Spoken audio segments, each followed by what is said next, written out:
preparation for your meditation practice.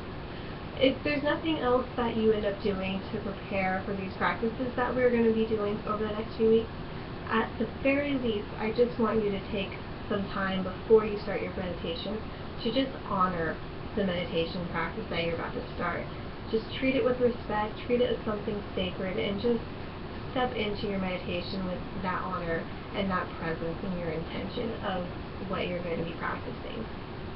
If you feel like playing around with doing things a little bit more by the book, as it is, you can take a full-on shower to physically cleanse the body to prepare for the practice.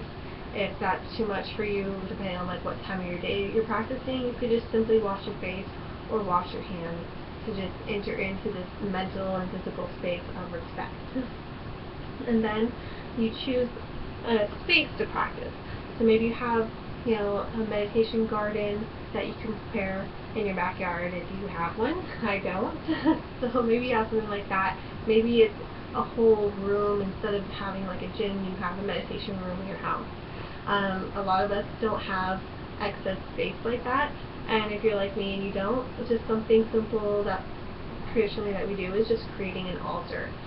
So that could be something as simple as just a table with a picture or a crystal or a candle or something that just helps invoke that space for you, or just having a permanent space rolled out for your yoga mat or your bolster or your yoga pillow, just whatever that you're using to be able to sit down and focus on your practice.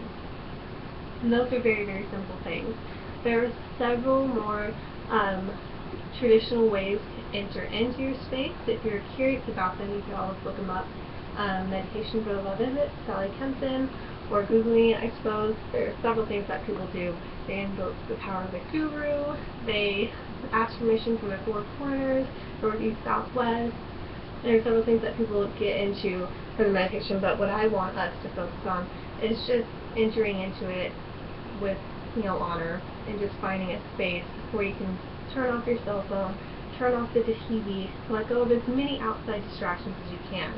Once you've found that space, then what I want you to focus on is having something non-distracting to wear. If you need to pull your hair up, like if you have these little bangs that start to fall on your face, and you're like, I have to move them all the time, like I do, just put on a headband clip, wear comfortable clothing, something that's not going to be like having to tug on and move around throughout the practice.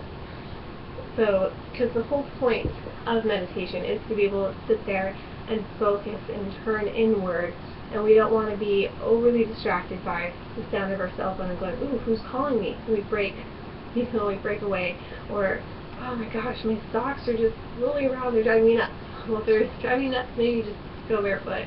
That way you can eliminate that distraction. So focus on eliminating distractions, coming into this space with honor, and then when you're there, if you're doing a seated meditation, focus on your posture. Open up your chest, drawing the shoulders down, tucking the tailbone under. If you're laying down, you could bend those rules a little bit, but sitting up, whether it's in a chair or in the middle of the floor, just focus on that posture. If your body is too tight and not used to sitting upright all the time, you start to slump, you can just practice some more asanas for core strength, things like that, so that way you can be able to sit longer in your meditation. But those are just the little basics that I wanted us to focus on, so that way when we're going through more of these tutorials later, we can have more fun and focus and have a good time with our meditation. Thank you so much. Namaste.